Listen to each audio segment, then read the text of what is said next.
Hi, good afternoon, everyone. Welcome to DVU Teaching for the week. We are going to go through mitral valve stenosis for this week. We'll just do a little talk and then we'll try and do a case and we'll see how we go in terms of time. Okay, so mitral valve stenosis is not the most common valvular abnormality I think we'll see. It is common though, and you do have to know about it, and we love asking about it in the exams. So just in terms of its predominance though, in the European data, a paper I was looking at, they say it's only about 10% of all the native valve disease. So as I said, not the most common. If you're seeing mitral stenosis, half the time it's by itself, half the time it's normally associated with something like aortic stenosis. I should add in that when we've got 50% of the cases of just mitral valve stenosis, you often do see tricuspid regurgitation with that because of the raised left atrial pressure. I'm just sort of talking about other sort of significant valve diseases. More predominant in women, and the most common causes for this are rheumatic fever and degenerative change. And I think probably in Australia, maybe more degenerative change, unless we're talking about up in the Northern Territories where absolutely rheumatic fever is rife. So I think in developing countries and in parts of Australia, the rheumatic disease is the most common cause. So that's a group A strep response, and it's both a sort of an infectious as well as an inflammatory type response, where you end up, particularly, as I'm sure you know, with that thickening of the leaflet tips, which become fibrotic, and you get a calcium sort of buildup in there. And that causes the tips of the leaflets to be very thickened. They get shortened, and you also get the entire sort of mitral valve apparatus that can become affected. And with that, you're getting those cords become thickened as well, and they get shortened. So you get a very restricted opening of the mitral valve leaflets. As well as those mitral valve leaflet tips, it's the commissures, you know, it's the edges of those valves that become thickened and constrict together, and that makes that opening of between the anterior and posterior mitral valve leaflets become sort of stenotic. Okay, I'll try and get the right exactly what the cells are called. So I've been practicing this. So it's got the Aschoff body comes with the Anitz. Oh, hang on, I was practicing this. No, it's something else. It's Anitschikau or something like that. Anyway, I've messed it up. I was practicing and I can't remember. There's a particular way you're meant to say it, but you get these bodies in the myocardium. So the myocardium is not normal, is what I was trying to get at as well. Okay, and including all the thickening, you can see non-infectious vegetations that come onto these valves as well. So you can get sort of non-bacterial infective endocarditis happening as well. Degenerative disease, I'm sure everyone's seen a bunch of this. Typically happens in some of the elderly patients, particularly if you've got chronic renal failure, long-standing hypertension. You're getting a lot of sort of the fibrosis and calcification, and it's not classically affecting the leaflet tips. It's more of we call it like a funnel. I think they call it funnel stenosis. So instead of mitral stenosis being all about the tips and locked together like that, it's more of a sort of a funnel stenosis. So it's impairing the opening. And as we see here, you know, typically the elderly, hypertension, atherosclerosis, aortic stenosis, degenerative change, chronic renal failure, dialysis patients, you know, a lot of mitral annular calcification in there, and there's a little picture you can see. Okay, so 4 centimeters normal, 1 centimeter real bad. Symptoms start appearing when it's about 2 centimeters squared. Okay, so the big numbers to remember, I guess, is, you know, 4 normal and 1 is severe. All right, and I think it's the same for every single valve, right? And I think we said this last week when we were talking about aortic stenosis. You know, it's about, you got to see the whole heart, and that's where the sort of physiology or the pathophysiology comes into it. Where if you've got impaired opening of that mitral valve, you're going to get a build-up of left atrial pressure. If you've got impaired opening of the valve, it means you can't get blood through the valve, which means that the LV can't fill properly.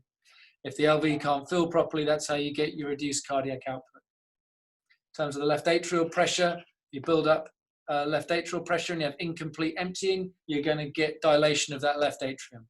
With the dilation of that left atrium, you've got risk of atrial fibrillation and thrombus formation. You're going to have build up of pressure in your pulmonary veins. That's going to be felt on the other side of the heart. in terms of right ventricle dilation, tricuspid regurg, RV failure, obviously all being late signs of what's going on. Sure, it's not hard to imagine that if you've got, you know, dilated left atriums and impaired filling, if you go into atrial fibrillation or supraventricular tachyarrhythmias, these are really poorly tolerated by patients with mitral stenosis. So keeping them in sinus rhythm is really important. And I guess in that regard, if you're reporting an echo about mitral stenosis, it's worth saying, oh, I note that this patient's in sinus rhythm, or I note that patient's in atrial fibrillation, because that's a really, really clinically relevant point to note, because if you're in an arrhythmia, it's not well tolerated.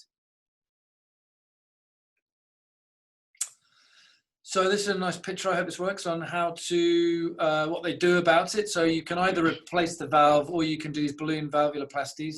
I haven't actually seen a hell of a lot of these. There was a really nice case that came on Twitter a while back, so thanks to Atish for doing that. And this is what it looks like. If I can make it play.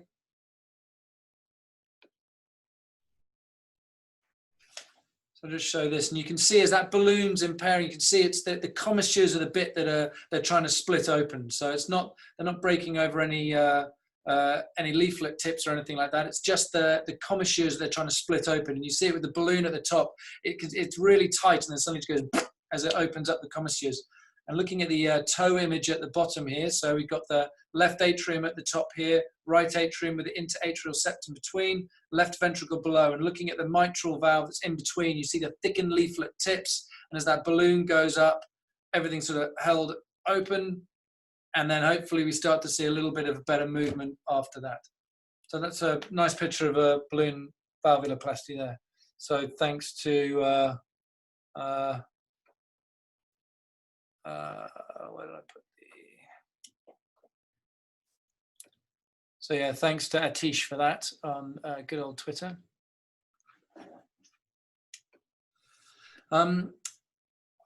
It's not super common to, not super relevant for the critically ill, but maybe important to know about it if you're doing things like the American Echo Board exams or things like that. So the Wilkins score, I think it's still used. There are other scoring mechanisms, but I think this is still recognized as an important way of assessing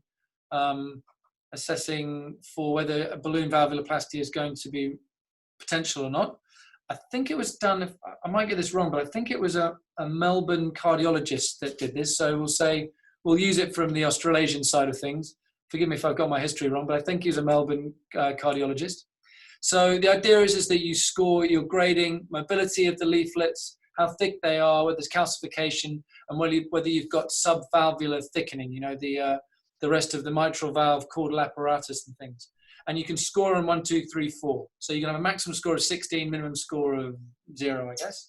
If you're 8 and above, you're probably not going to do great at valvuloplasty. And it's 8 and below, and you will be good for a valvuloplasty.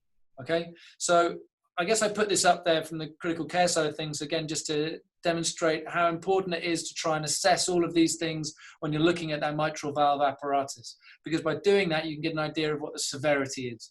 You know, if you've got a highly mobile structure, that's going to be less likely to be stenotic than something that's got very, very little movement as it opens. If they're really thick, you know, more than 8 millimeters, again, more likely to be thickened stenosis. Lots of calcification, subvalvular thickening, more serious the stenosis. Right, let's go on the good bit, the assessment. So same as with aortic stenosis and all the other valves that we're going to talk about in the next few weeks, you need a systematic approach to doing it. So we classically talk about 2D findings, M mode. M mode's not fantastically useful in this, but they love bringing it up in exams, particularly the American Echo Board exams. So we'll go through it. Talk about color Doppler and then a spectral Doppler after that. And when we're assessing it, as well as having a look at the sort of the diagnosis of it and assessing the severity, we've of course got to look then at seeing the whole heart, you know, looking at left atrial size, rhythm, pulmonary veins, the right ventricle, tricuspid regurg, and you know, RV size and function and pulmonary hypertension, okay? Are there any other valves involved? Because as we said, 50% of patients are going to have isolated mitral valve stenosis, 50% often have aortic stenosis with it. So make sure we don't forget to say we need to look at other valves, particularly if degenerative or rheumatic changes. Okay, Right, so 2D findings. The classic picture that we're talking about for rheumatic fever, which is what this picture is those thickened leaflet tips, and they have this sort of shortened chordae in there, which you can sort of just start to see maybe at the back. It's sort of not, it's on axis, so it's a bit hard to see, but they're thickened, shortened chordae, and we've got that restricted opening, so it looks like a hockey stick. And I think I've got a picture of it here. And the hockey stick, I think I always used to get confused by this when I was learning, because I know hockey as in, guess what the Americans call field hockey, and I always thought it looked nothing like a hockey stick. And what they're actually meaning is that the hockey stick is, I think it's you. That's, no. Oh no, that's not my ring. The hockey stick's an ice hockey stick, so it's kind of got that appearance, you know, got that flat end to it where it's sort of sitting like that. So it's not a field hockey stick, it's an ice hockey stick. And particularly on the anterior mitral valve leaflet, I guess, is what we see. So that's what we're looking at when we're talking about the hockey stick appearance to the anterior mitral valve. Let's also notice a couple of other things in here. So big left atrial size. The left atrium is normally the same size as the aortic root. Okay, and here we can maybe get a suggestion it's a bit bigger. So look at our left atrial size, can have sec in there. We're going to notice that this patient is in sinus rhythm. And we can also look at the right ventricle, trying to see if it's enlarged and not functioning properly. And of course, we'll need other views for that. So you can get a lot of information from a parasternal view. So we can look at the leaflet tips, we can look at the chordae, we can look at the left atrial size, we can look at the degree of calcification, we can look at the degree of right ventricle dysfunction that comes with it. Right. Louise, do you want to have a crack at this one? So, just for those, we can pick on Lewis, he was late. Yeah, pick on Lewis. Pick on Lewis? I know. Okay. Okay, so the question is, and what findings do you see in this? So, again, we probably wouldn't show this in the DDU because I don't think it's super clinically relevant, but it's a little bit geeky and that's why I kind of like it. And I think if you know M mode, we know that you've kind of got the hang of the pathophysiology. So I can make it easier. If you'd like to phone a friend, I can show you what a normal one looks like underneath. No, so what we see is limited movement of the mitral valve tips, and they're very thickened, so that's part of that there. Nice, so thickened tips, excellent. Yep. And you don't see the M. Very nice. So the M, I can just show you the M. So and that's what a normal one looks like. What you can see also is that the posterior leaflet is also thickened. Nice. And just a hint there that the opening of the valve is very restricted. Beautiful, beautiful. So often you're getting the posterior mitral valve leaflet, even it gets sort of pulled in. And then there's just one other really subtle finding on this M mode, which is so beautiful, which is that when you're filling the left ventricle, you often get a little bit of a, remember we said that you've got impaired filling of the left ventricle because of the reduced opening. And that means that for a short period of time, the right ventricle filling over the septum to nice. So that during that filling, so during diastole, you get this little septal bounce in there. And that's because that right ventricle fills first, this delayed filling of the left ventricle, and again, a sign of significant mitral stenosis. So you can get lots and lots of information from it. And then don't forget the last bit, which was the rhythm, of course, to say that they're in sinus rhythm, not atrial fibrillation.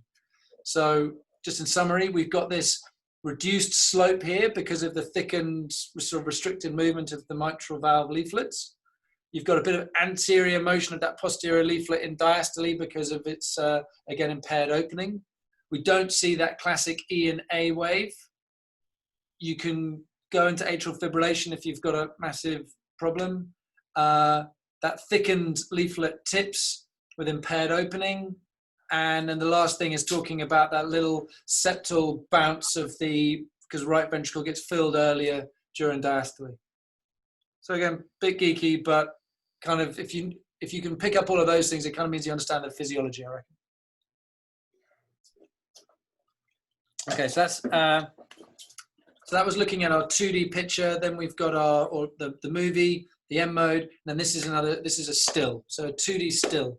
So team, why don't we ask you about this one? So team, so this is our planimetry, and we talked a little bit about this last week with aortic stenosis, but this is where we're trying to trace, obviously, the opening of that mitral valve leaflet and giving us an idea of area. And sorry, I can't see. I obviously left off the area here.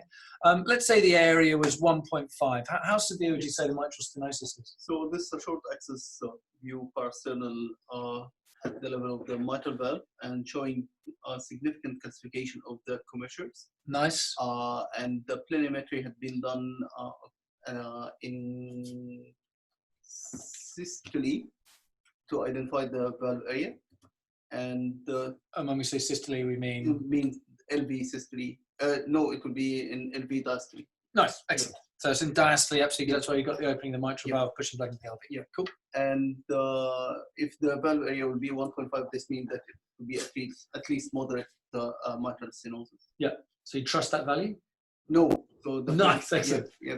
So you need to find out the gradient across from the left atrium to the left ventricle. Cool. And identify the flow across. And we'll come on to that as well. So why wouldn't you trust that value?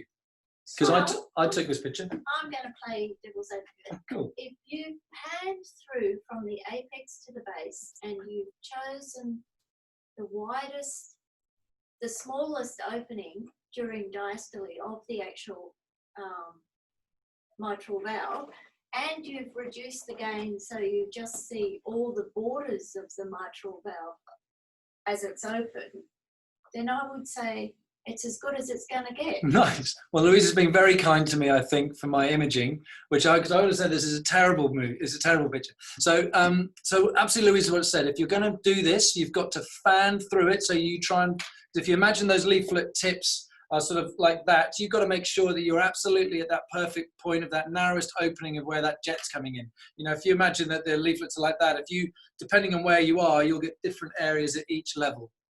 So absolutely, you're meant to try and make sure that you're imaging it in the right plane, that you're absolutely perpendicular to it, that you are, you've got your gain optimized. Ideally, I should have zoomed in. You see how the what do you call it, the depth is all out. You know, you actually got to focus in on the area. So you've got the best temporal resolution with the optimal gain, et cetera, et cetera. And I guess the idea is then you've got to trace it as accurately as you can. And in this transthoracic image, you can see I've tried to do it as best I can. But man, I don't really know where I'm sticking it. You know, it's not really perfect, particularly with the degree of fibrosis rather than calcification. I've just to pick up on something Hatim said, you call it calcification. Agreed, it's very echogenic, but we've got no dropout behind it, which makes me think it is probably fibrosis more than anything else. So I think it's good for all the reasons that Louise said, as long as you're imaging it properly.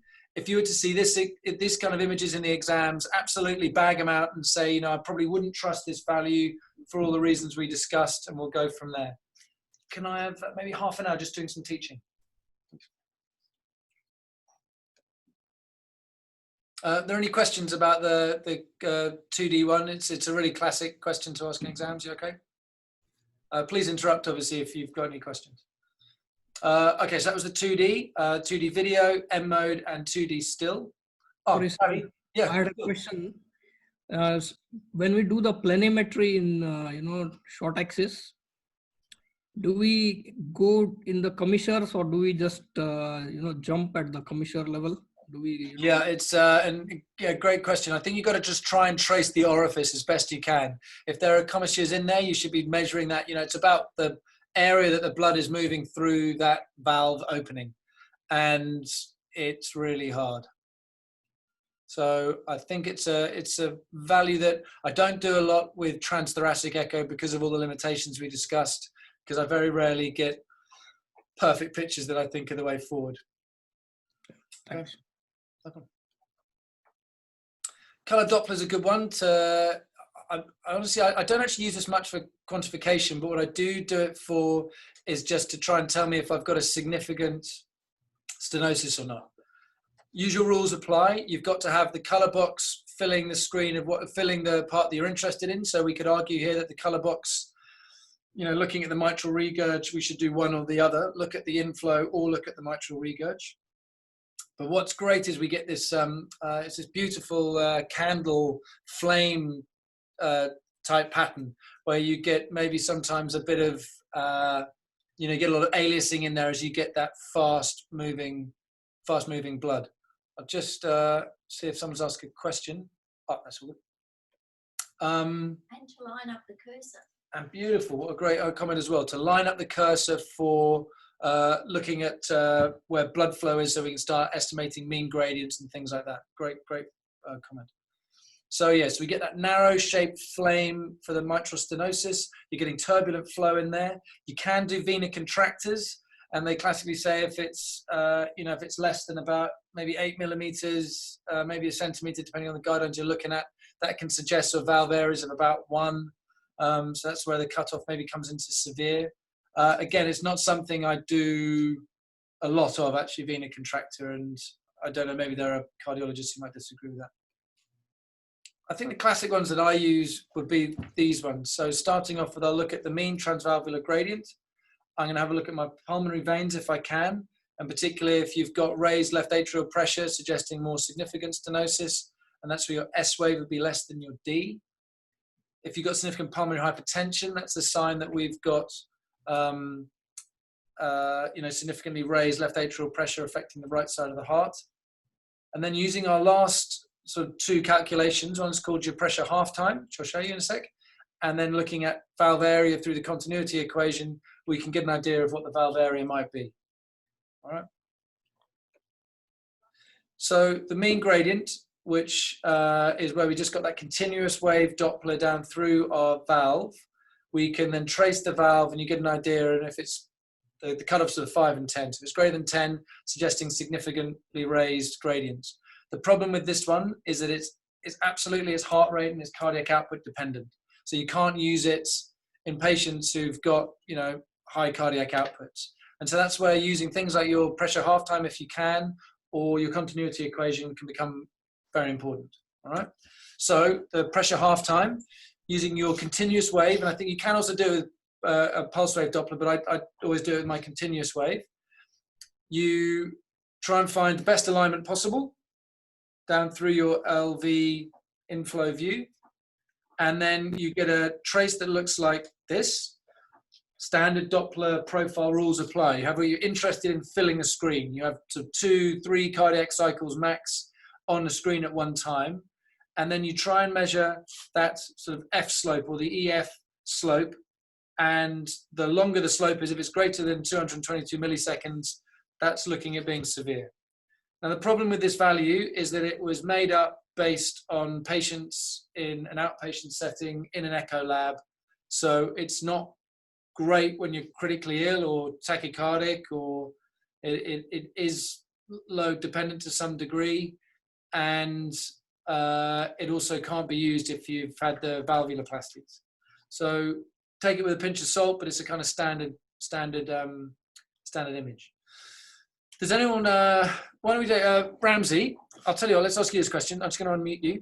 Yes. So Ramsey, have a crack at this. So I want you to bag out my images again. So I've done this picture and I've got a pressure half time here of, what's that, 214. So I've got a valve area of about 1 centimeter per second. So that's suggesting we're sort of on that border of sort of moderate to severe. But where I've drawn it, can you see that I've got a kind of a slope that looks like it's more acute than the other one? It almost looks like it sort of bends a bit. Can you get that impression? Yeah, so I think we're talking about the initial slope, which is quite steep. Yeah. That is more likely because of the early, decompression of the left atrium. Very nice. When you're measuring the pressure half time, it's best to exclude that and use the middle portion. Fantastic. Excellent. Very good answer. So ideally, we should be using that bit in mid-diastole to be measuring it. So when this is on the borderline, I think if I were to actually try and do this again, I'd probably make this slope even a little bit more stupid. So was anyone asking a question there? No, I might just mute madam. Cool. So you measure it in the mid-diastolic slope, and probably I could have been a little bit more obtuse on that. I think that's right. So again, pitfalls is affected by loading conditions, the left atrial, the LV compliance, so it's not perfect. And if you've got prosthetic heart valves, sorry, I didn't mention, or you've had valvuloplasty, we can't use this. So in those circumstances, that's where the continuity equation can come in. So exactly the same as we're used to doing with aortic stenosis, where you have the valve area is the same as the LVOT cross-sectional area times by its VTI divided by the VTI of the mitral valve. We can use that to try and get our estimated orifice area, and that's particularly important if you're doing mitral valve prosthetic evaluation. All right, so that's probably one of the main things that we're going to be doing. And I think if you've got someone who's got moderate or severe mitral stenosis, we should be doing these calculations just so that we've got a benchmark to compare someone with from before to see if the valve's worsening. And with the LVOT, we just get it from the parasternal lobe. So LVOT, so the LVOT area, just to recap, we spoke about it briefly last time. So that means that you'd want to measure at a zoomed in view of your LVOT sort of aortic valve area in your parasternal long. Yep. You try and fan through that structure to make the opening as maximum as you can. You then go to mid-systole where the valve is open, and you do it at the leaflet insertion points. Some of the other guidelines suggest maybe doing it 5 millimeters back from that. I sort of depends whether you're reading the European or the American guidelines.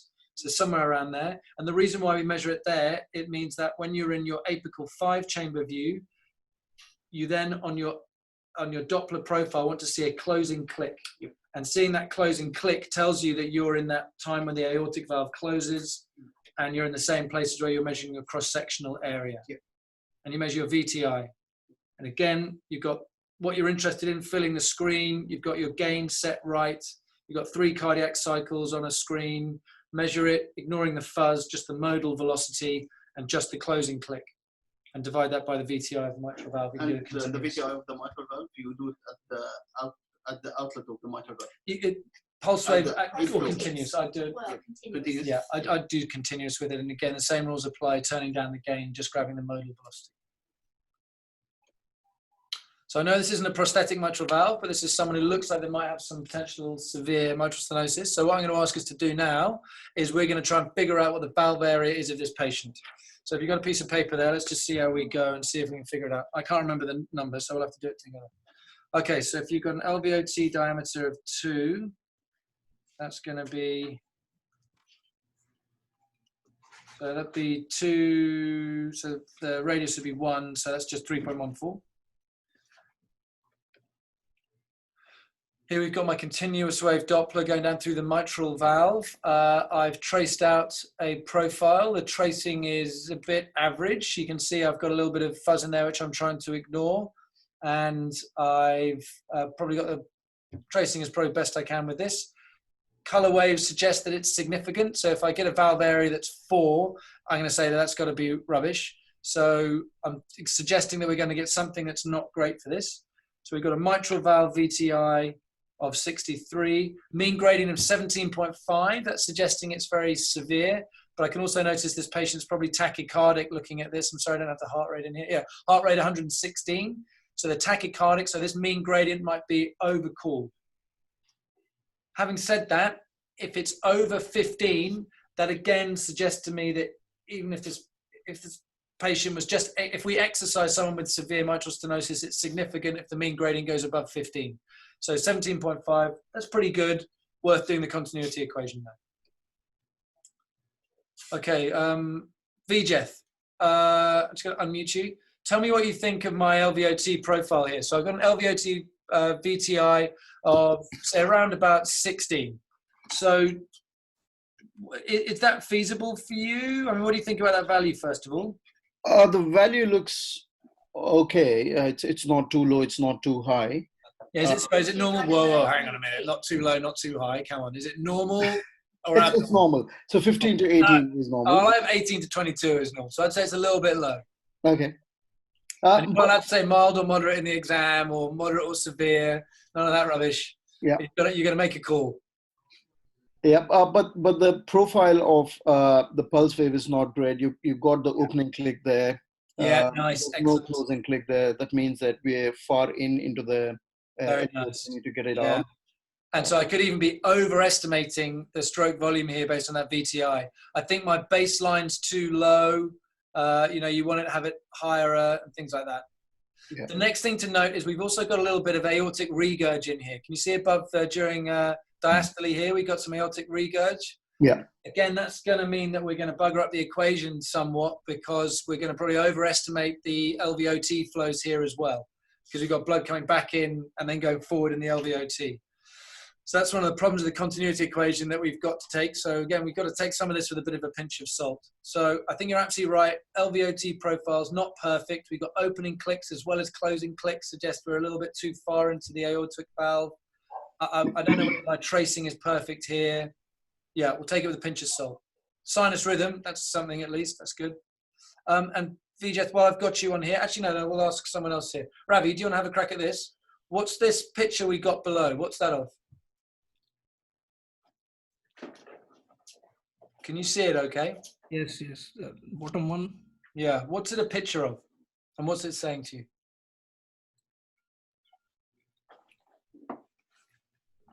So I'll give you a clue. This is the apical 4-chamber view, and I'm doing pulsed wave Doppler, and I've got the pulsed wave Doppler gate right at the bottom of my screen.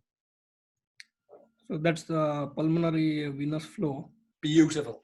So pulmonary venous flow's got 3 components to it. It's got the S wave, the D wave, and the AR, we call it.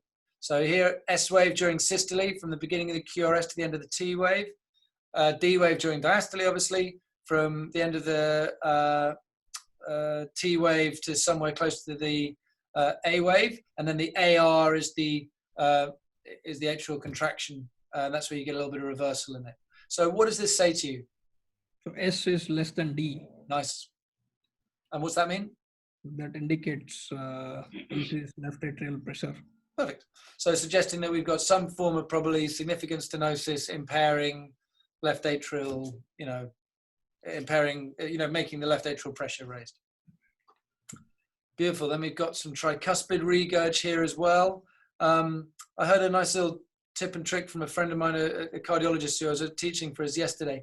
And he describes if you can see a Pisa when you're in your tricuspid valve, that tells you that the regurgitation on the tricuspid valve is at least moderate.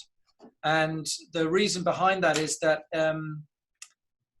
the tricuspid valve is more of a volcano shape when it comes together. And so it's got an angle of at least 270 degrees the way around it, as opposed to the mitral valve that's probably more like 220 degrees.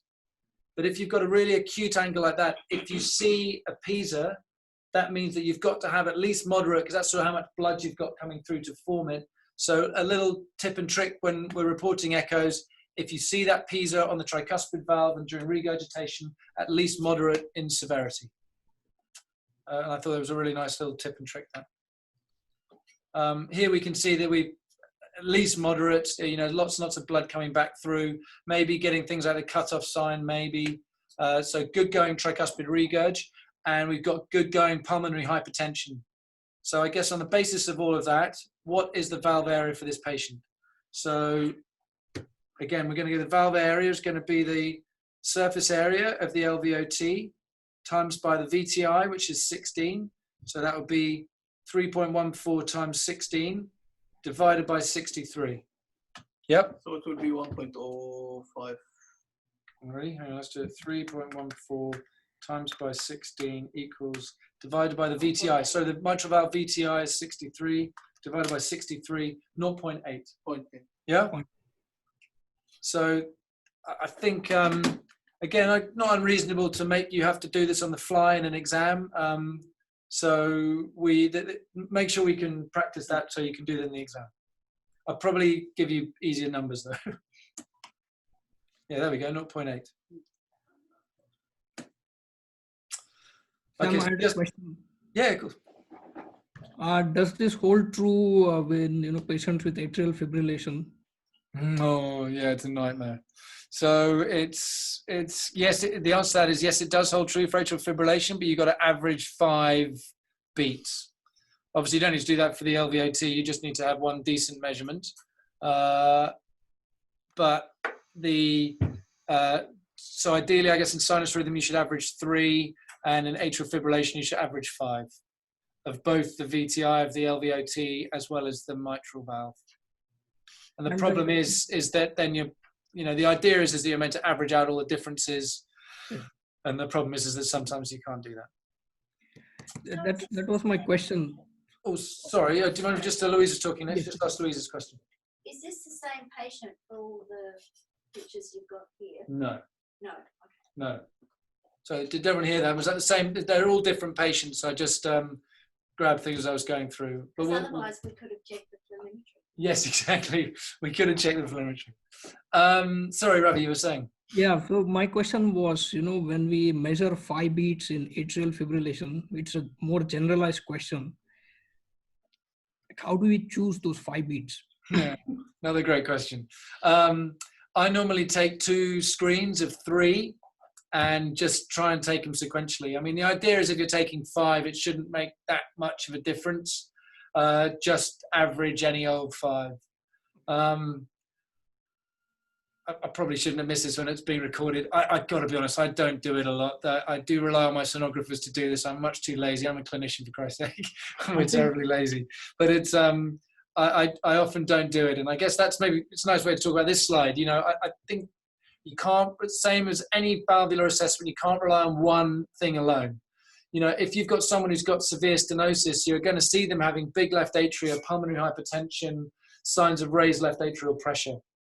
And maybe clinical signs, of course, as well. If you've got someone who's got mild stenosis, you're going to see on your planimetry, you'd see it open up okay. I'm not suggesting that we should use planimetry by itself, of course not, because it's really difficult to get it perfectly. But you've got lots and lots of clues in there, and you've got to use every single piece in your armamentarium. PISA is the only thing that I really. In mitral stenosis, I don't think PISA is good. I think it might be okay for central mitral valve regurgitation, but I don't think it's great for stenosis. So I guess we've got vena contracta, we've got planimetry, we've got pressure half-time, we've got the continuity equation. I think planimetry you can only really use in toe, and you've got to be damn sure you're getting it right. Another really good one is 3D. If you can use the 3D and the biplane analysis, that might be able to help you. Pressure half-time is normally pretty good unless you're in atrial fibrillation, you've had a balloon valvuloplasty, you've got severe AR, or you're in a mechanical mitral valve. And the continuity equation's tricky if you've got severe AR or MR.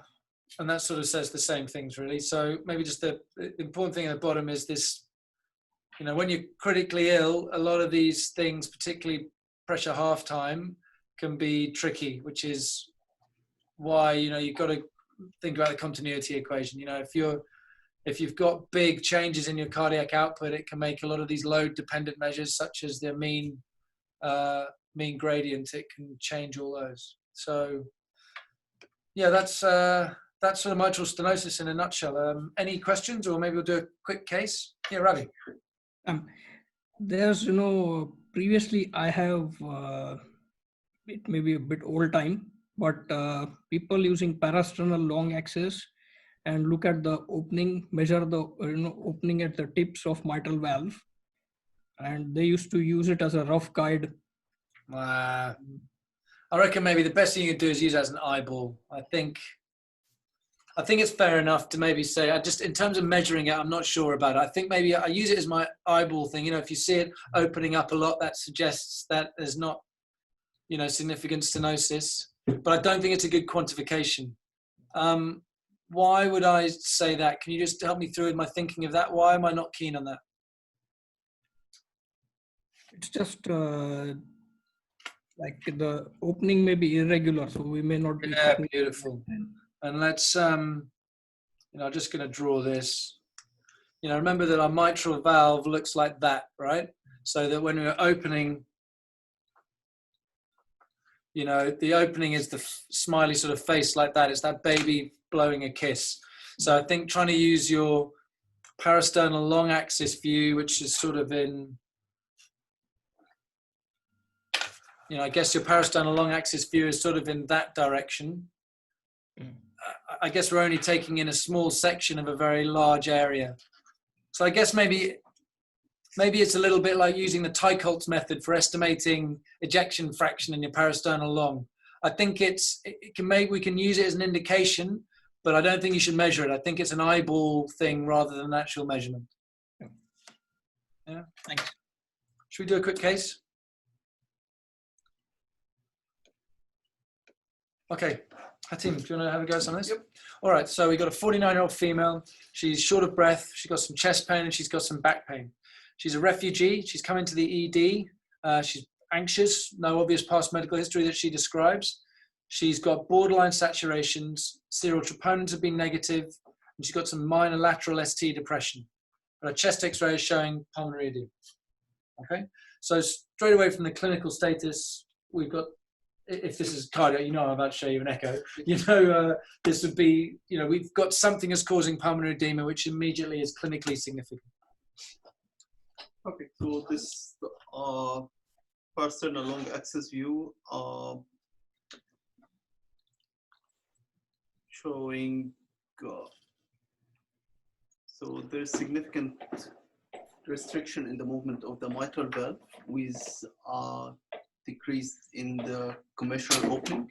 There is left atrial dilatation. Sorry, I'm going to pick you up as you go. A decreased commissural opening. Yes. Remember, yes. I mean, I think you're right, but we can't see the commissures here. Yep. But we've got decreased leaflet opening. I think we'll say. Yep. And again, I'm just going to pick you up on those words because we've got to get our communication perfect. So yeah, decreased leaflet tip opening. Yep. Dilated left atrium. Nice. And the thickened leaflets. Yeah. And which the mitral valve. And leaflets mainly the posterior leaflets. Yeah. And is it the leaflet tips, or is it the middle bit? Is it the base? It's mainly the tips, but, yeah, but cool. Still there is thickening of the whole leaflet. Absolutely, but particularly leaflet tips. Okay. And what's that? So what do you think straight away? What do you think the diagnosis might be? So more likely to be mitral stenosis, rheumatic heart disease. Fantastic. Looks like rheumatic heart disease. Yeah. All right. So we've talked about rheumatic heart disease. We said the thickened leaflet tips. We've got the whole of the apparatus seems to be a bit thickened. Remember, and you told me about the mobility that's a little bit decreased. Any significant calcification? Doesn't look like. Maybe again the tips of the leaflet are calcified, but yeah. And again, for the calcification, look for artifact behind it, particularly that dropout artifact. Yep. So it doesn't look significant. And then what was the last thing in the Wilkins score? Do you remember? So we talked about mobility of the leaflets, the thickening, calcification, and subvalvular thickening. Fantastic. So what do you think about some of the subvalvular apparatus? Yeah, so again, this looks like thickened as well. Thickened and shortened. Shortened. And there is an relative RV dilatation. Nice. So we've got big left atrium, and then we've got maybe a little bit of RV dilation. I think we always say in the parasternal long axis views, I'd like to see other views, but the RV maybe look a little bit generous or something, non-committal like that. And then the last thing to say in all mitral stenosis, if you're worried about it. Yeah, so this in sinus rhythm. Fantastic. So just in summary again, for a parasternal long axis view, with this view, if they're giving this in an exam, just make sure you go through the Wilkins score. Don't forget to mention the right ventricle. Don't forget to mention left atrial size and pressure. And don't forget to mention the rhythm. So if the apex is so foreshortened, I appreciate that the chordae are going to be shortened, but with the foreshortening of the apex, you can't measure it. Yeah, absolutely. I agree. So I think maybe just say, you even say it's shortened if it's that foreshortened. I mean, I just think I'm just eyeballing it a little bit, I guess. Those look like thick and chordy. Normally don't see them quite as well, and I think they look a little bit small to me. But you're right, it's a bit of a subjective assessment. I'm not suggesting we should measure them or anything. It's just, with the basis of everything else that we saw and the reduced opening, I'm not surprised about that. Just a question. Sure. So, Yeah, go for it. should we also comment on the aortic valve you put in there? Yeah, great comment. Yeah, completely. So, because we know that 50% of cases have aortic stenosis as well. So really nice comment. Thank you very much. So we can say that the aortic valve looks like they've got thin, grossly normal. Looks like a normal looking opening aortic valve. Very nice. Thank you.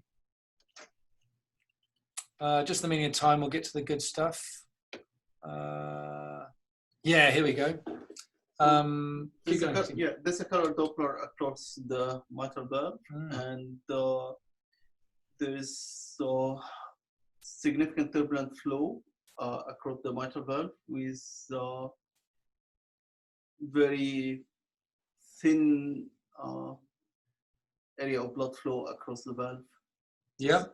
And I was thinking we've got multiple jets coming up. There's almost Yep. one sort of going posteriorly towards the apex and anteriorly. Yeah. And again, what do you think of the scale? So the scale here is at 1. So this means that there is again very, very high grade. Nice. Yep. Because I mean, that's a pretty high. Normally when we're looking at valvular gradients, we've got it about 65 or 75 or something. Yep. Centimeters a second. And this one's up at 1, and we've still got lots of aliasing that's going on. Yeah. And then what's the last thing? Yeah, there is posterior regurgitant jet. Nice. So we've got this posterior regurgitant jet. What does that trigger in your mind? If we've got, and it's hard to quantify it, but let's suggest it looks generous, right? If we've got lots of regurgitation, what quantification parameter is going to be affected by that? The half time. So Which is that? the continuity. Someone saying. Yeah. Continuity coach. Beautiful. Yeah, continuity Continuity equation. coach. And probably maybe even the mean PhD. mean gradient as well, and the pressure half time. Yeah. So if you've got significant MR, that means that we're going to have more blood going back. That means more blood coming forward. All the load dependent values are all going to be affected. So that's kind of all of them, unfortunately. So we'll take some of those other ones as take a pinch of salt with all the other ones. Blah blah blah. Just in the meaning of time, we'll flick through all this. Oh yeah, here's my little septal bounce during of M mode, little RV early filling. So you're getting a little diastolic septal bounce of the RV. Don't worry about that. Oh, I think maybe it's worth mentioning this one actually. So here we've got our RV inflow view, and I can't see a lot of tricuspid regurg. We're going to need some other views, but maybe, and exactly right. Why can't I see it? I can't see a lot. Because you won't see a lot in this particular view. Yeah, but you've seen tricuspid regurg in a RV inflow view, haven't you? Yeah, but hang on, this is a parasternal long. Yep, it? parasternal long. I've got the So RV you'll see inflow more, view. yeah. Yeah, nice. So we're going to have to look at other views. Why does it surprise you that we don't have? So in looking at that last one, we were saying that we were probably going to have some significant mitral stenosis, right? So why are we not seeing it, Ravi? Because it's eccentric. Scale hasn't been changed. Look at the scale. I forgot to change my scale, right? So I think just because it worked well on the mitral stenosis one, because we've got such high levels, I've forgotten to change the scale. And that means that probably if we go and look in other ones, we got to think that maybe I messed up. So that's a problem with my imaging. Blah, blah, blah, blah, blah. Let's get to the good stuff.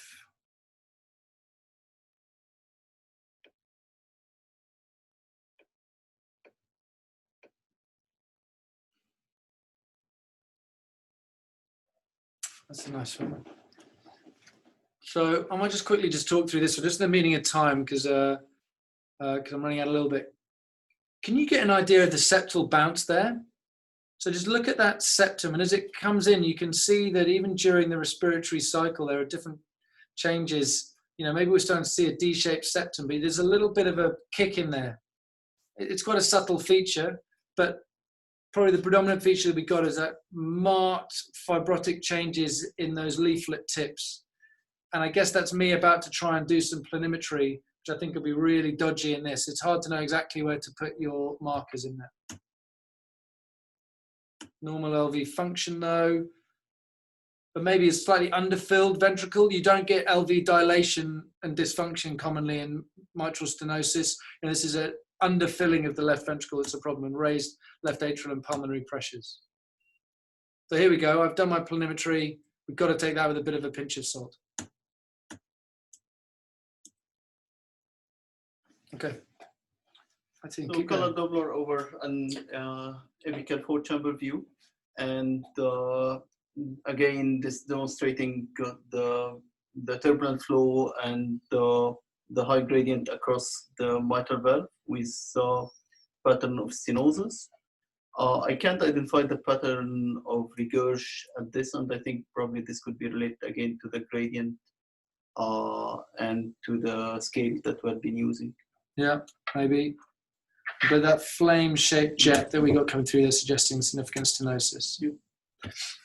So with that, we are getting a continuous flow Doppler across the valve, and this we are getting the VTI of the mitral valve, which is 1.08, and we got a gradient here of 10.5 across the tips, which is increased gradient. Yep. Yep. The normal gradient was up to 4.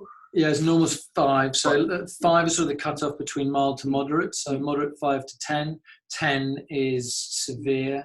So, you know, normal would be somewhere around about, you know, maybe the 3 mark, 3 or 4. And out of that, I can get the pressure half time. Yeah, and what's the pinch of salt that we have to take with this value? Here, this would be the regurgitant. Beautiful. So the mitral regurg can overestimate this. I don't know what that is. Left atrial pressure. You can see that intraatrial septum pushed over to the left, and we've got dilated pulmonary veins.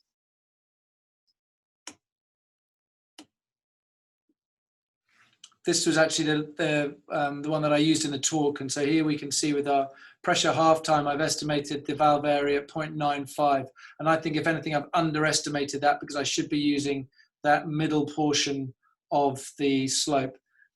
And what I actually did with this one is that these images were taken on the Siemens machine, the SC2000, and you can often get automatic Doppler analysis with these things. And so this is me just being lazy and pressing measure and click the button that does it all automatically for you, which is great.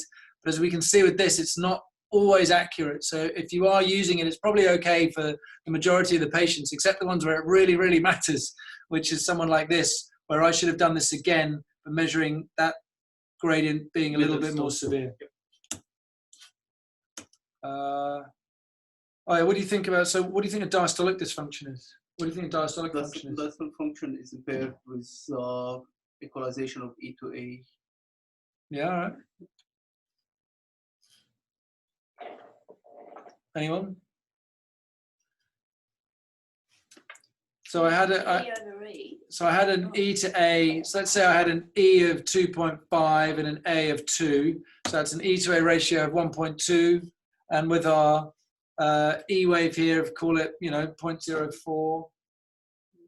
Again, the guidelines would suggest, I'm sorry, I'm being a bit cheeky, the guidelines suggest you can't be doing it when you've got significant mitral calcification, mitral stenosis, prosthetic heart valves, you know, all that E to A and E prime are all messed up.